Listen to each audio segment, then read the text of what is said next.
Hello, friends. This is the Truth Seeker. I seek truth. And I'm jumping in on this conversation regarding the Deist challenge posted by The Edge 012, Jim. I'm glad that you posted this video. I had been wanting to say something as well. But in watching the last 3 videos, actually I watched your video, and I watched Jordan, and I watched John's video. I watched also ReligionThink. And I had just scribbled some notes down, and I really, first of all, let me just say this. Deism likes to say that they are free of religion.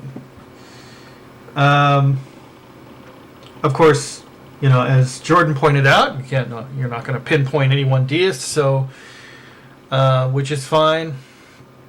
But in general, let's just say that we all have historical ideas that we hold on to. And instead of using the term religious idea or religious walls or religious fences, let's just say that we do have truths that we consider historical truths. But as ReligionThink has stated, a lot of these are all theories. They're all speculations. And so it's really not deism's place to really say that their historical truth is more acceptable than, let's say, the Christian perspective. I would say the Messianic perspective. And so let's just look at some of these historical claims that deism is holding to. Number one, not under the law, in regard to the Apostle Paul. This is just plain interpretation. As far as I'm concerned, Paul's reference to us being under the law is really in regards to legalism and has nothing to do with abolishing the law. So there are many who would try to sweep the Apostle Paul under the rug and disqualify him as not being a true quote-unquote Jewish source. However, I have found in my studies that Paul is the most Jewish of sources. And any claim that he is introducing some concept of original sin, which, by the way, is not true. It's just not true. It's not a historical truth, because the concept, of course, pre-existed Paul. And anybody who would say that it didn't are simply speculating on the historical manuscripts that we have, and they are reinterpreting them the way that they wish to, which is fine. That is everyone's prerogative. We all have a right to interpret everything, history, the manuscripts, everything that we want to in regard to what we want to believe in life, be it religion or historical documents and manuscripts and ideas.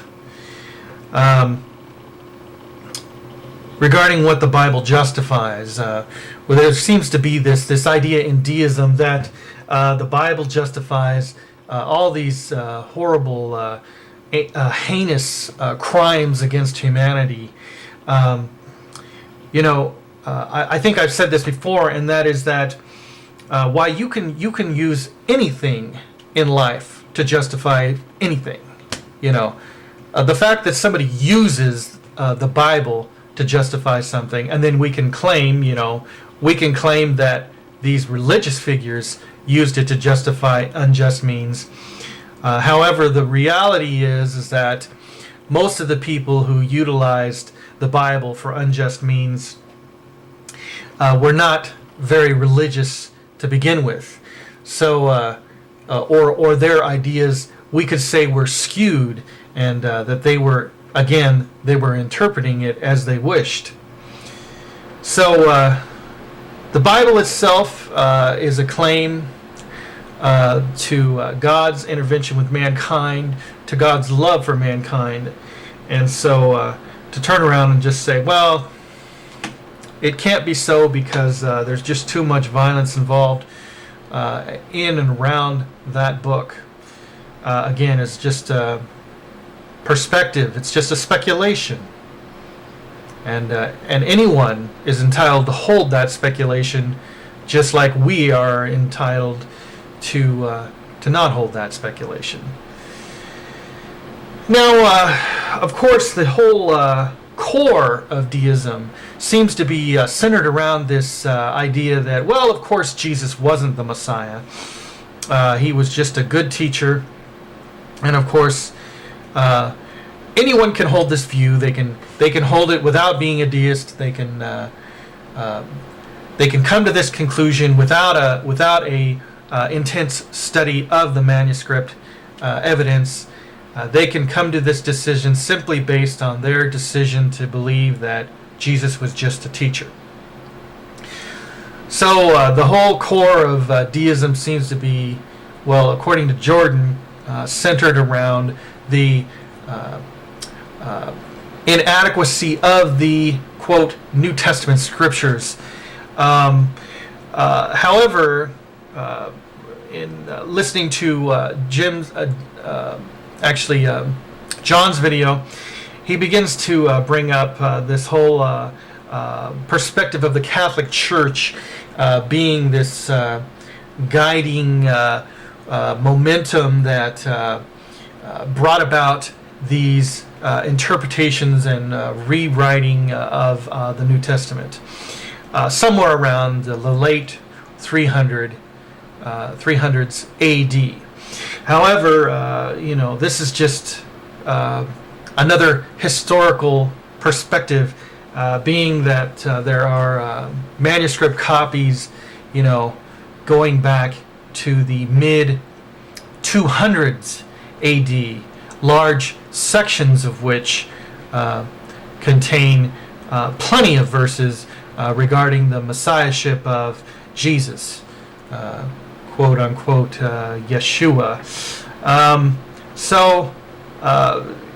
Again, the whole crowd of people out there that are holding on to this idea that the Catholic Church was this political mechanism which transformed these documents into what we know as Christianity today is also somewhat skewed. So this gets caught up into this paganism plus Judaism equals Christianity idea that John is talking about.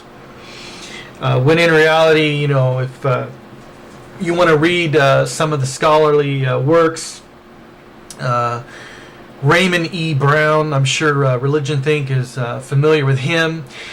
He's a big advocate of the fact that these ideas that paganism were infused into Christianity simply isn't there. Specifically in regard to the virgin birth.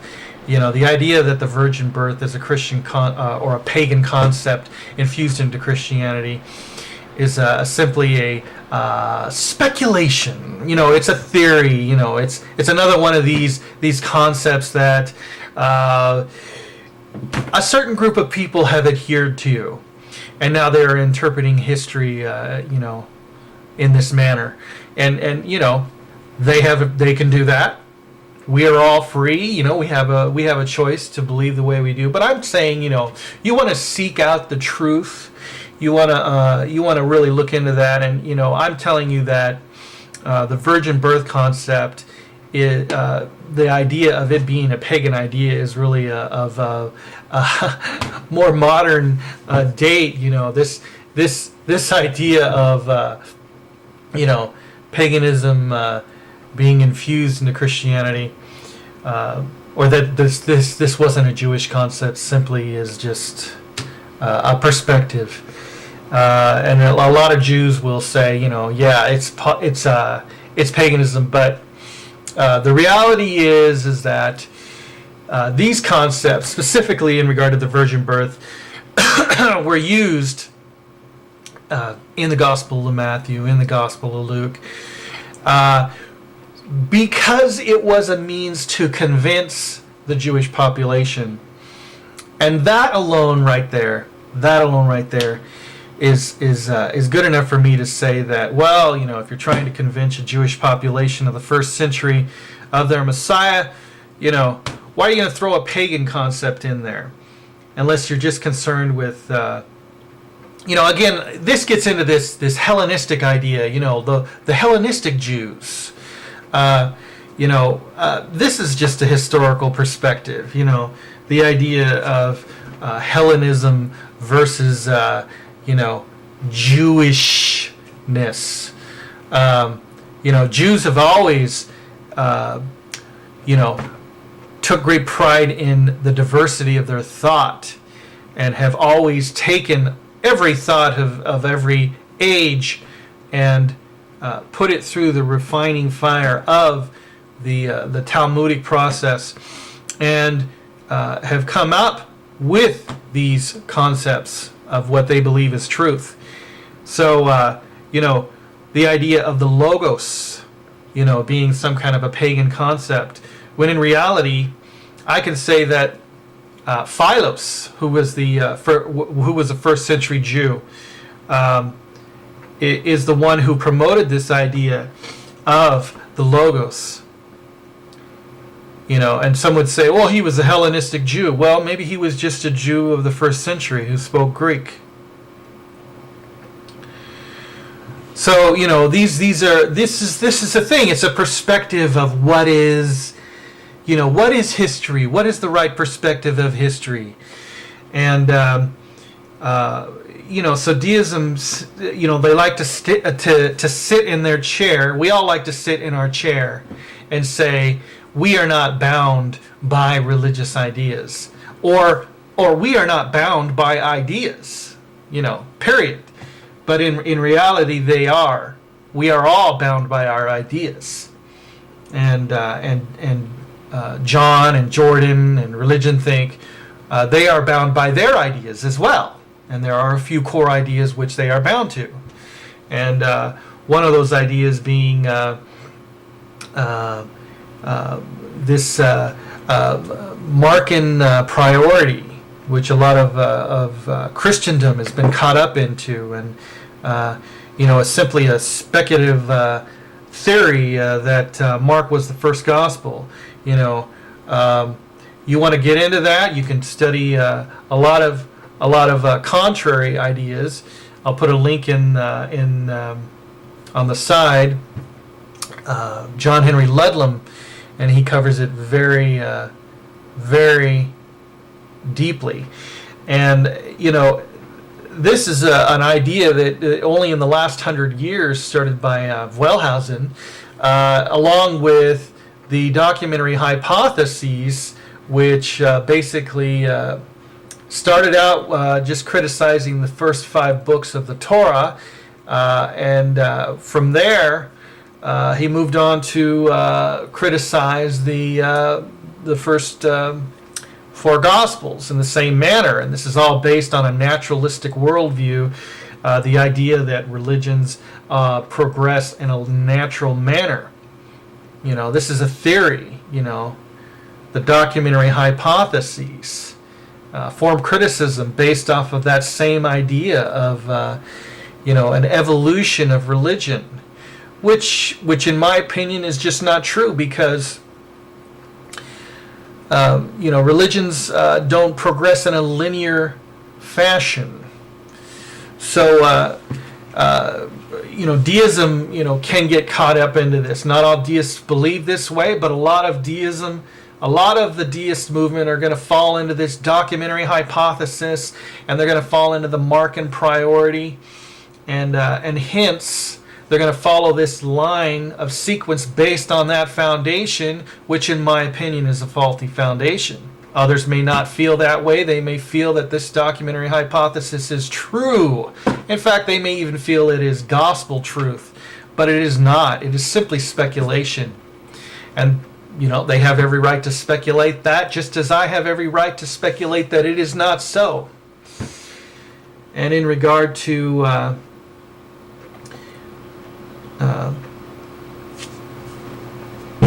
the concept of hell, and then John is talking about hell and how this is not consistent with a loving God.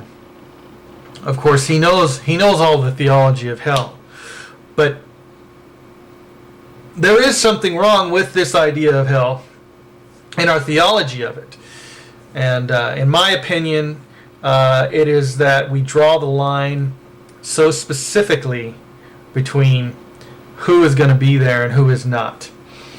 When in reality, I believe that the Scripture does not lay down such stringent rules in regard to who is going to believe in God and who is not. And that's what it comes down to. Jesus aside, although I believe he is the Messiah and I believe that he is deity, Jesus aside, those who believe in God, I believe, will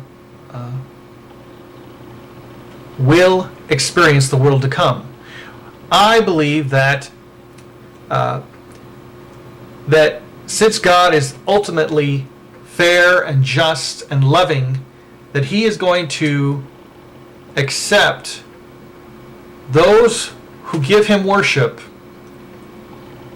as the same as those who acknowledge the Son. Because after all, and the idea that we're looking at here, God is a unity, he is a plurality of unity.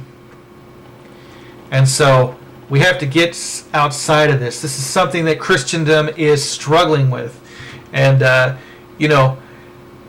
this is why we have deists, this is why we have atheists, is because of hell. So, I have not been able to let go of hell. I have read a lot of the Universalist material, but I still cannot let go of eternal judgment. I cannot let go of it because the truth will not allow me to. The truth has compelled me to still believe in hell. However, after reading all the Universalist material, I can still say that God is a loving God, and I don't believe that there's going to be as many people in hell as most of us Christians would have people believe. And that's simply in regard to Jesus being the way, the truth, and the life. That if I really believe that, and I believe that he is in unity with the Lord, that those who acknowledge the Lord are in an indirect sense acknowledging him. And this is somewhat universalist, but at the same time, I'm not fully jumping over into the universalist camp because, I'm still holding on to this idea, but it's somehow more all-encompassing. Now,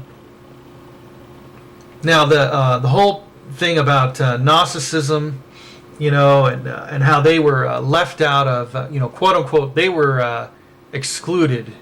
Well, this simply is just another speculative viewpoint.